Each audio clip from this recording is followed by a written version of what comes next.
Jack Kirby. I'm lighting up and playing with comic books.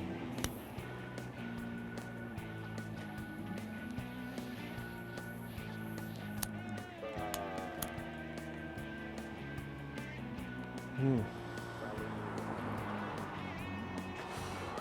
just never see a picture of Jack where he didn't, you know, when he was drawing, where he didn't have a cigar in his mouth or a hand. And when Joe Simon was still living, and he was living in New York City, still in that same like family apartment he had forever, he would, somehow Carbonaro got him to come down to the church shows. And the only thing he wanted to come down was some cigars. So I would get these, they were basically counterfeit Cohibas.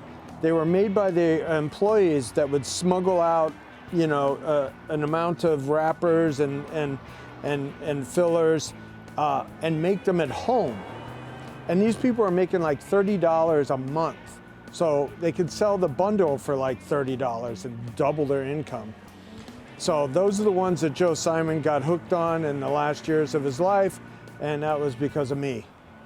So I hope he didn't die of lung cancer. Anyway, no, he was like 100 years old when he went. So anyway, so we're here at the store today, and I'm Anthony with Anthony's Comic Book Art. And I have my assistant to the assistant regional manager with me today. Alex. What's your name again? It's Rich. Oh yeah, Rich. Alex is close. And that's manager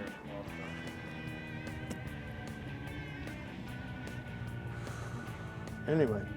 Oh, I'm back. Hey, we're back here at Anthony's Comic Book Art, and we're playing with comic books. Now this is part of that 30,000 piece deal I got in a couple weeks ago. Andrew actually helped with it. But these are some of the boxes that I pulled out that I wanted to work on in the way that maybe that was like good for small lots and maybe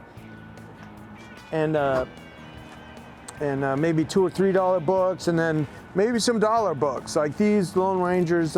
These are dollar books. So we got to sort them out between dollar books, $2, $3 books that I like to make lots with.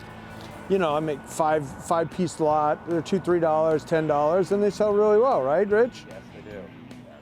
Is that a talking tattoo? What does it talk? What does it say? It's me. What does it say about you? It's just pretty. You know? It says it's pretty. Okay. So you gave yourself flowers. I did. They will never will. Yeah. Okay. Yeah, that's a good. You treated yourself to flowers for life. Yeah. Let's see. What would I want for life? Well, it would definitely involve my wife. But look what we found here. We found Grimjack ones, the Mage one. It's like there's two things that Matt Wagner did. He did Grendel, and then he did the Mage. And then there's is that the first mask or an early miniseries? Did you find out? Yeah, well, it's not number one, but it's an early miniseries, and it's worth, you know, pretty penny for like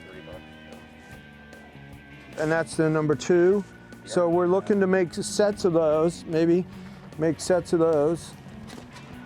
And oh my God, we just struck gold. Look, Fraggle Rock number 2.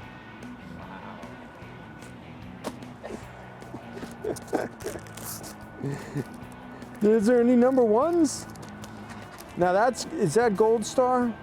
I mean Star Comics? Yeah, that's Star Comics. Yeah, so that was Marvel's way of like trying to diversify themselves. Star Comics was an imprint for basically kids. It was their kiddie imprint at that time.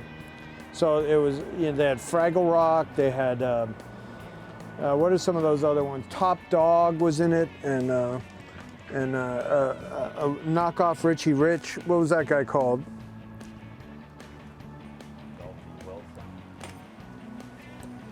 Thanks for coming. And let's see, we got Lone Wolf and Cub. We can try to make some sets out of those. Because if these are first prints, look to see if these are first prints Sure, yeah. from First Comics. Oh, see, this is this is like an early indie. Look at that, early Tick. That stuff, yeah, inspired Frank Miller. Big time. Got a few. See, when I find like copper stuff like this now, that's worth making sets out of. So you got Thor with those open armpits, very sexy. Let's see, the Butcher. Let's see what other gems we can find. Well, This is the first print. That's one. yeah, don't open it all the way. Well, what about these Grendels? See, here it is. We found some early Grendels.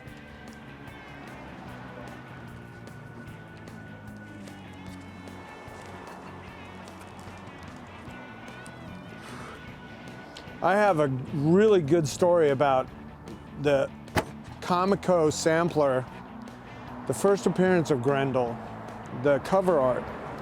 It was basically comic book size, but a long time ago in a galaxy far, far away called Philadelphia, Mike gets his call from the family of a man named Phil Hack, Haak.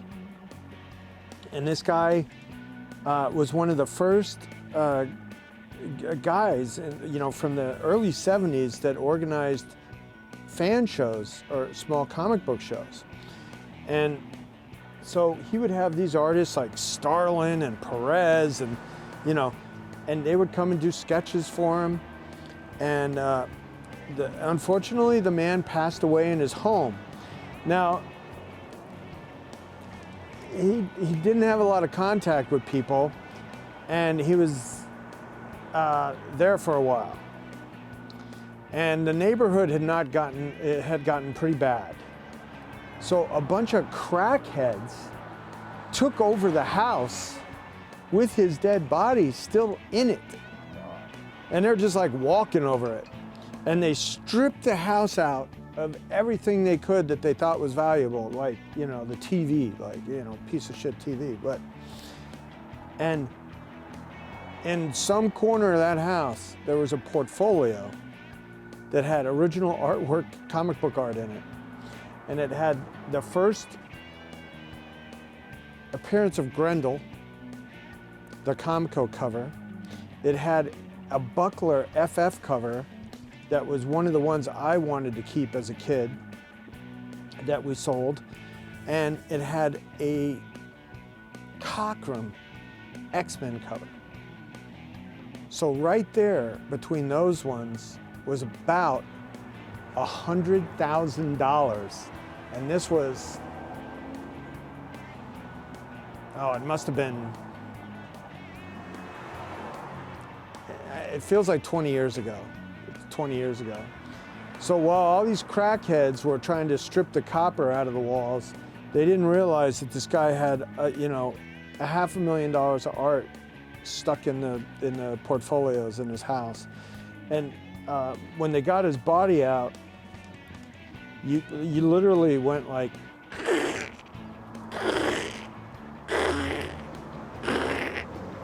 you couldn't walk in the house from the crack vials. Those were crack vials. That was me walking on crack vials from this guy. So anyway, that was my first Grendel. So I ended up selling that on commission because I think his sister finally got in touch with Mike, and then we found the good stuff, and then I sold the stuff and made something on it. Anyway, the first Grendel, that FF cover, that X-Men Cockrum cover, one of the classics, that was all in there. So that was my fun old story. Now, what we got going on is the store. So my assistant to the assistant regional manager, Alex, right? Rich. Rich, all right, Rich. That's his avatar that he had made. right? And this is something Rich is doing. I want to highlight. He is promoting and garnering. Tell him about it. Like some indie. Like this is the indie rack. Yes. So Anthony gave me the power. Power. I bestow upon you the power. Indeed. 'Cause I am the power. So we got, Maisie, she lives in town. That's her zine. Ian, he's a college friend. He does a lot of really cool multimedia stuff. Max Huffman, he's in North Carolina. He does great work. Obviously my work.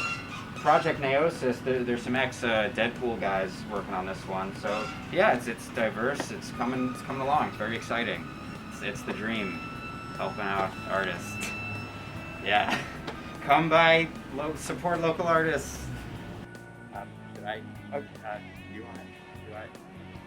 Okay. So, this here's a sign that I made for the store. Anthony's done me some favors, so yeah, I love to make stuff. What favors have I done you? Giving me a job. Yeah. So. When you needed it. Yes, I did need it. You did need it. You did need something to, get on track with and build your confidence with. Yeah, I was in a bad spot. And that is what I carry with me, in life. To be a job provider and to build these young men up so that they can draw these ambiguously. I don't want to be mean, don't want to be a bully, but it's you crying about a boy, and what is that hand doing? Yes, the whole pose was inspired, the whole thing was inspired by Roy Lichtenstein, who was famous for postmodernist Warhol era. Obviously, he's famous for blowing up those comic panels with the girls who are crying about, like, Brad, the romance novel chick. And so I did a play on that, except it's me crying about Brad not reading more comics. Because everyone should read more comics. Okay, so it's not necessarily you, Alex, crying about a boy. Not necessarily. It was your avatar doing a shtick on Roy Lichtenstein, stealing comic panels from the 50s and making pop art, because him, Warhol and Lichtenstein were basically the avant-garde of pop art at that moment. Yeah. That was like, and they, they were very important artists in that way because they did serve the function of deconstructing modern art down to the floor. Yeah. Here's a picture of the most common object in a household, a can of tomato soup. And in its banality and its commonality, we're gonna make art of it.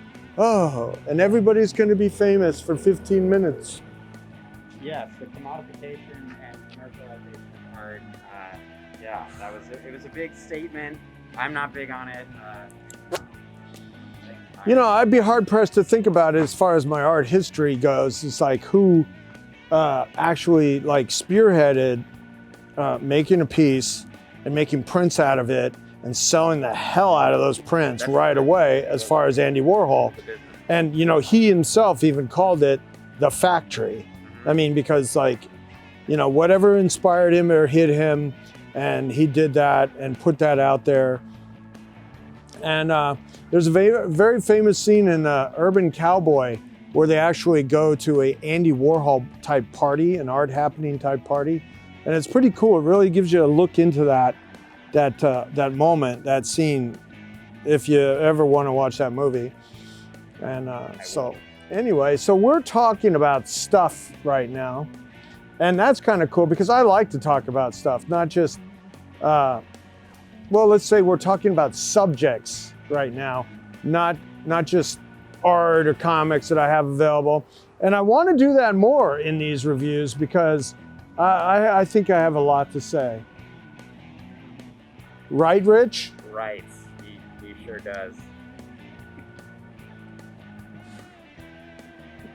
Go on. Oh, yeah. Yeah. Yes.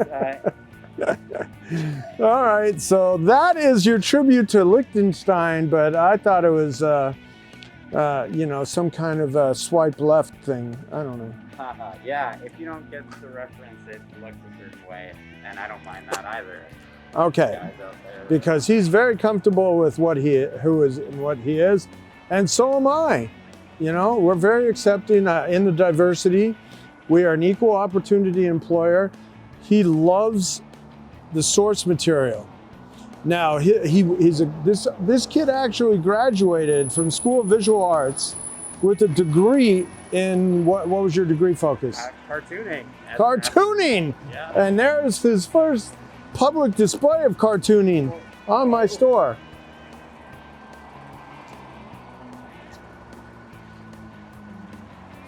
And he does his own book about his little misadventures in the store, and that's fun too. So, and we're gonna make a comic book version of the business. Now, I'm having a guy do a cover right now. It's a giant size X-Men swipe, and it's got me as Snyder-Man and family on top. And maybe I should work you into it if you get promoted from assistant to the assistant regional manager. All right. Sounds like a plan.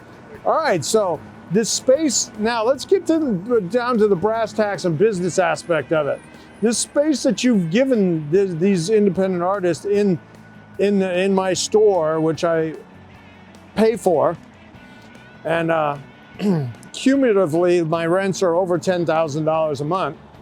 How much has that generated in store revenue? Haha, that's real funny.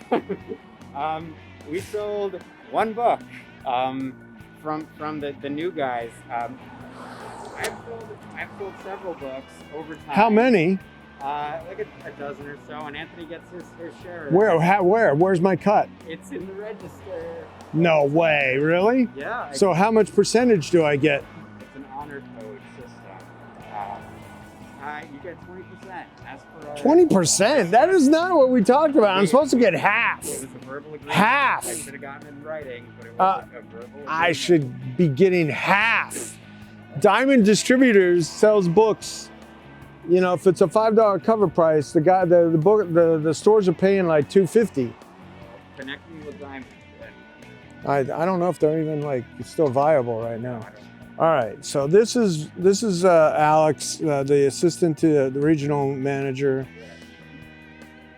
Rich Vecca, SVA graduate, and he is here trying to build a store and make this a friendly neighborhood comic book store. And he's really good with the customers, so, and the kids, and they come by and stuff like that, aren't you? And the Pokemans. And he has friends that come by, want to hang out. So that's the kind of environment we want to build here at Anthony's Friendly Neighborhood Comic Book Store. All right, so Rich has ambition, and I'm probably going to bring him over to the showroom and help me dress and get that showroom up and running. So I'm Anthony with Anthony's Comic Book Art. You keep calm, keep collecting, and that's a little bit of the store here in Leonia and the guy running it. Say bye, Alex. Goodbye, folks. Thanks for listening, and come on down. And we're talking about that stuff. One more thing. Gilbert Hernandez, co-creator of Love and Rockets, was listening to an interview with him. He said he goes to his comic shop just to talk to the guy, just to talk to the clerk. So shout out to comic store clerks out there. Okay, goodbye, friends. That was a fun story.